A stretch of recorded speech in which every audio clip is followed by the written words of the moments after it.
second sem na good. First year, ay sa first sem, okay, mang good. Kaya lang like, duha pa man ang major, dayon.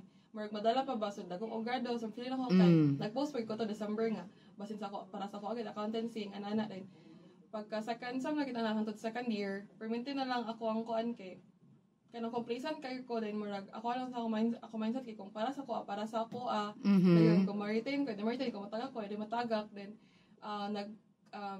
before third year, after sa second sem, sa second year, manahuman ang second year, naglaag mi sa akong friends, ato may samal din, kanang murag tinggaw. Nag-unwind mo, something, Opo, ana. Murag, during that time, is tinggaw sa gardo mamba, kanang anak din, kanang, so, third year, manggit ang, murag, kung ana gud sa accountancy nga, accountancy na gid ka, kaya imuhang i-maintain ang retention na flat DOS from first to second year, cumulative na, sa majors, if dili dapat mo kay chance ka mamasti sa department kay 2.25 man ang management accounting o internal audit. Oo.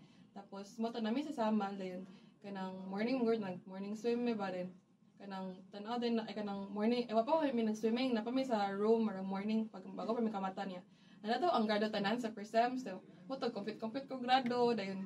Pero feel gid ako kay di na gid ko ma-retain like dos flat man niya. Gikan sa first time, daghan ko dos mo. Wala tong dos akong grado din. Kanang memorable siya kay naa ko Samal din. Nag-compete ko sa grado din. Igo ra gyud ni flat dos, like 2.00. And ko retain ko, oh my gosh. 19 na may kabuok maron mo. Ang na-retain out of pila mo nag-enroll sa first year?